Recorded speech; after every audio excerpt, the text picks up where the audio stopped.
Et salut les abonnés, salut à tous.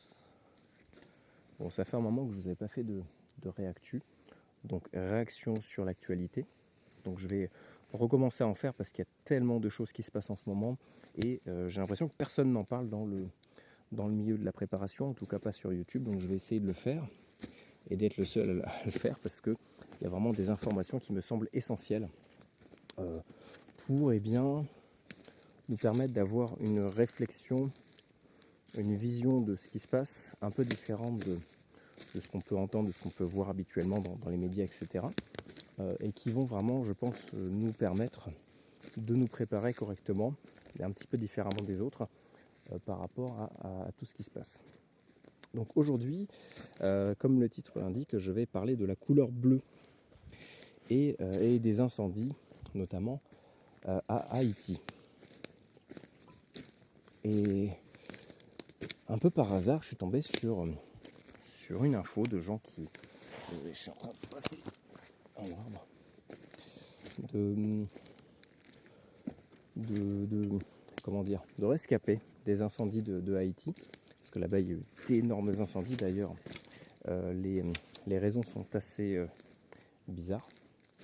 En tout cas, moi j'ai un doute sur des incendies naturels. Mais bon, on verra ça dans de prochaines vidéos si ça vous intéresse.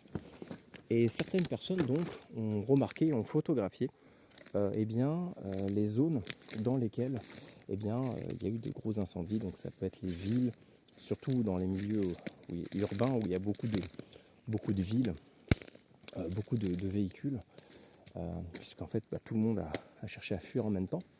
D'ailleurs c'était très bizarre parce que ça c'est pareil, il faut qu'on réfléchisse aussi là-dessus par rapport à notre préparation. C'est que d'après certains témoignages, encore une fois, à chacun de se faire ses propres opinions, c'est qu'en fait, donc, lorsqu'il y a eu les incendies, tout le monde a essayé de fuir, forcément. Et certaines personnes qui ont fui à pied ou en voiture, ont témoigné, ont remarqué qu'en fait, les autorités, en disant ça, voilà, vous avez compris, les autorités ont fait des barrages sur les routes pour empêcher les véhicules de sortir. Alors, vous allez me dire, c'est bizarre. Pourquoi empêcher les gens de sortir alors qu'on est en surpopulation et qu'il y a des incendies partout dans le monde? Et bref, en fait, les gens se sont retrouvés bloqués alors que derrière eux, il y avait littéralement les flammes qui arrivaient. Et donc, beaucoup de personnes sont restées dans leur voiture parce que ils connaissent que ça. Voilà, c'est les golems, je sais pas comment on va appeler ça, les PNJ, les randoms. Ils sont incapables de se déplacer sans leur voiture. Voilà, marcher avec leurs pieds en portant un sac à dos, c'est quelque chose d'inimaginable pour eux. Et donc la plupart des gens sont restés dans leur véhicule parce que les autorités leur demandaient de ne pas passer, sans aucune raison valable, puisque je suis désolé, mais dans ce genre de situation, au contraire, tu laisses les gens passer et tu t'occupes après peut-être des formalités, toutes ces choses-là. Mais non, voilà, les gens se sont retrouvés bloqués. Et donc la plupart des gens sont restés bien sagement dans leur voiture à obéir à des règles complètes. J'ai failli me prendre un barbelé dans la tronche. À des règles complètement débiles. Et on finit par tout simplement brûler et exploser avec leur voiture. Vous imaginez quand même?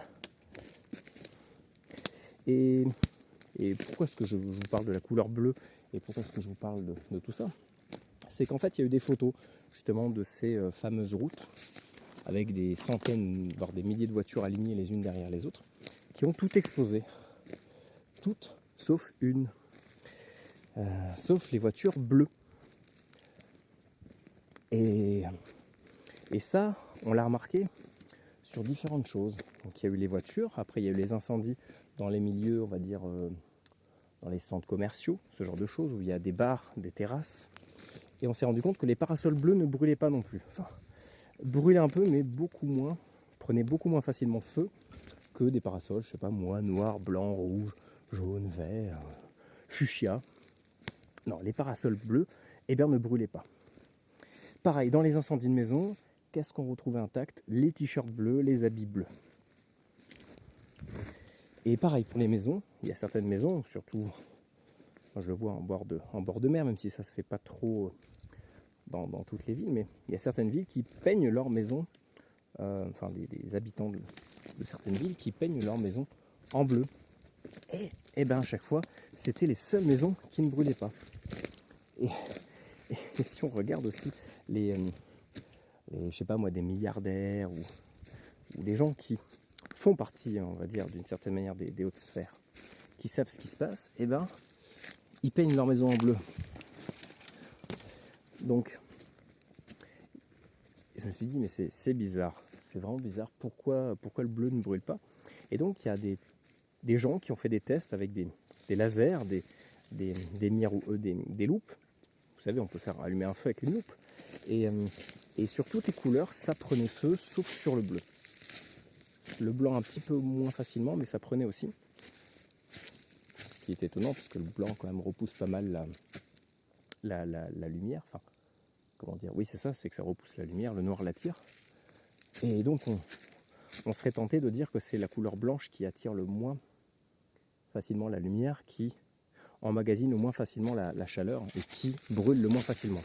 Et en fait non, c'est la couleur bleue. Alors je pense qu'il y a une zone bien précise au niveau du spectre colorimétrique qui ne prend pas feu, mais en tout cas voilà, il y a eu des tests de différentes personnes. Encore une fois, voilà, ça sera à vérifier, on expérimentera ça, tiens. Je prendrai un laser, quelque chose, et j'essaierai de brûler différents tissus de différentes couleurs ou différents matériaux, et on verra si le bleu brûle ou pas. Mais dans tous les cas, là, ce qu'on remarque, c'est que un peu partout là où il y a des incendies, c'est systématiquement la couleur bleue qui ne brûle pas. Voilà. Et je ne sais pas si vous avez vu récemment, mais il y a des nouvelles rames qui ont vu le jour, ça fait déjà quelques années, mais qui deviennent de plus en plus conventionnelles, on va dire, beaucoup moins expérimentales qu'avant. Avant, on s'en servait surtout contre les drones, etc. C'est les lasers.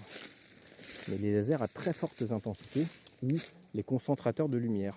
Ouais, c'est un simple miroir, en fait, c'est un four solaire géant qu'on va embarquer sur un avion. Et il y a des choses un peu en lien avec ce que je viens de vous dire qui, je pense, sont rattachées à ce genre de technologie. Encore une fois, c'est juste une simple supposition. Pas mal de témoignages de gens qui se trouvaient justement sur des lieux d'incendie ont filmé comme ça des faisceaux lumineux aux endroits où il y a eu les incendies. Alors, je dis pas que c'est ça, mais je dis qu'il y a peut-être un lien, cause à effet, entre des lasers embarqués dans des avions et des incendies qui sont détectés sur Terre. Vous allez me dire, oui, mais de nuit, alors comment il fait?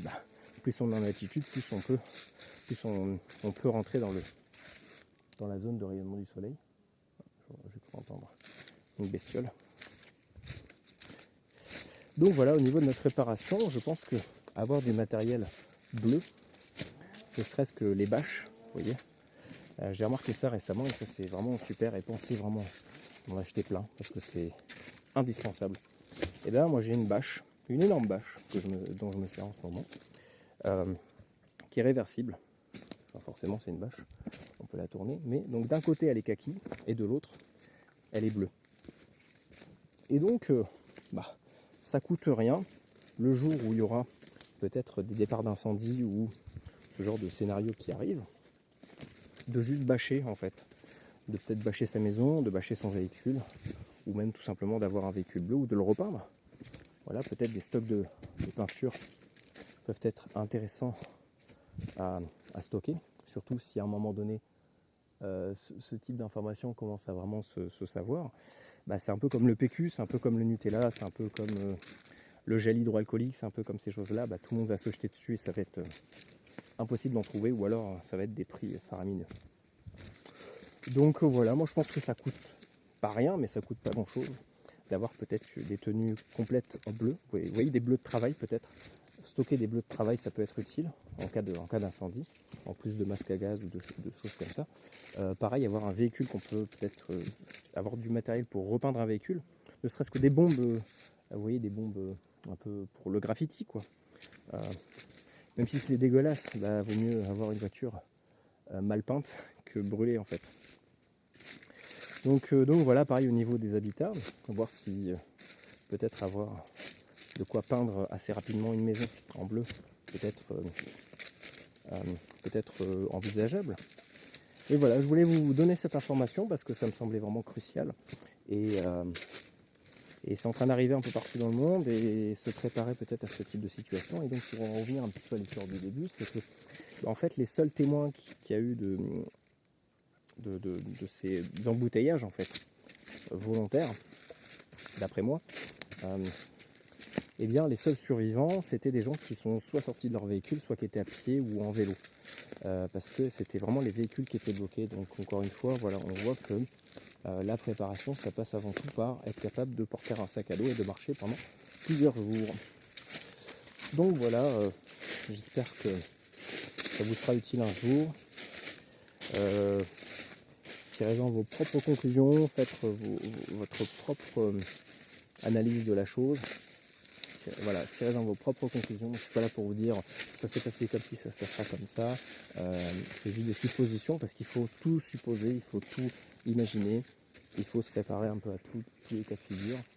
Mais voilà, ça c'est des choses qui arrivent en ce moment. On a des témoignages qui reviennent un petit peu partout et qui racontent tout le temps les mêmes choses, qui montrent tout le temps les mêmes choses. Donc je pense que c'est pas à négliger, voilà. Donc écoutez, je vous dis préparez-vous bien. N'hésitez pas à me mettre des infos en commentaire. Encore une fois, je rappelle le règlement pour les commentaires. Pas de mots directement visibles.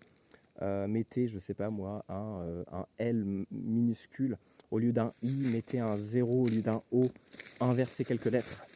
Mais arrêtez d'écrire en clair parce que ça fout le bordel et après on est embêté. Si vous voyez ce que je veux dire. Donc voilà, soyez un peu malin. Ça sera déjà pas mal.